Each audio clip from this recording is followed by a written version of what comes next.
expressing gratitude to the plant that beckoned photographer Namrata Sitharaman to be clicked, and I took that click, that particular photograph of Namrata Sitharaman, to be the book cover.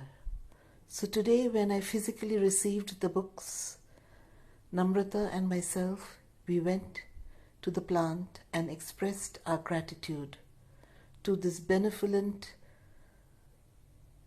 flower, so that it can grow better, it can grow more, and it can look beautiful.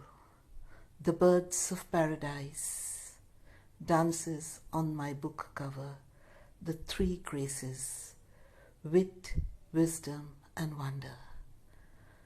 This is what I call a miracle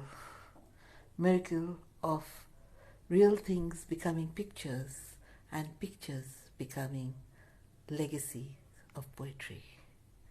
Thank you, Namrata Sitharaman, for your excellent click.